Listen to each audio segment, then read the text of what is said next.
My name is Pau Subiros. I am the producer of the film The Plague that is showing now here in Metro. Well, the characters of the film are not professional actors, are real people, and that decision was taken from the very beginning.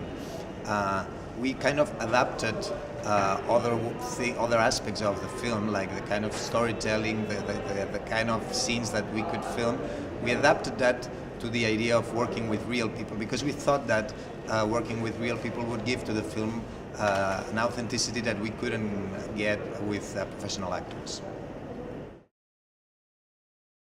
Because it was although it's a small production, it was quite a big project for us. We are a small company.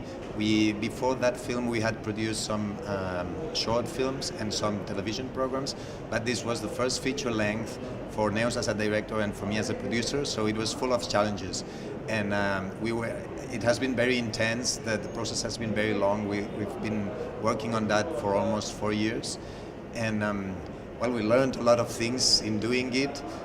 We had also bad moments, as it could not be. You have to go through them, and it has been a very enriching process.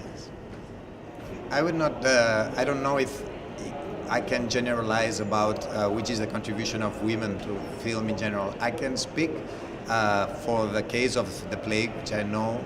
And I can say that the way Neos works has a lot to do with establishing a very close and intense relationship with the characters that are going to be in the film.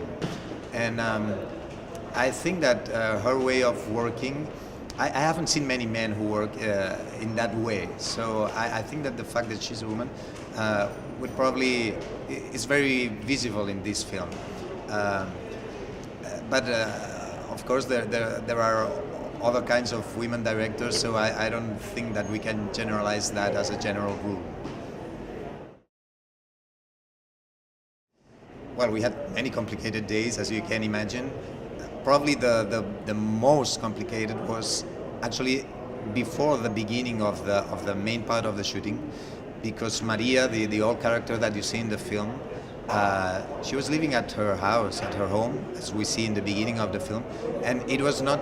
We didn't know that she was going to end up in the old people residence. She had this health problem, and she had to go there, and that was.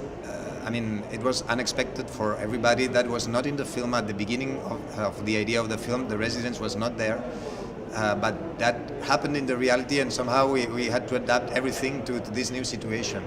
And I think that at the end it was very good for the film, although obviously it was very bad for her because she would have preferred to stay at home. And that moment was very complicated because, well, obviously even the idea of the film got in a second level of importance, because what was in play there was her life, and it was very complicated.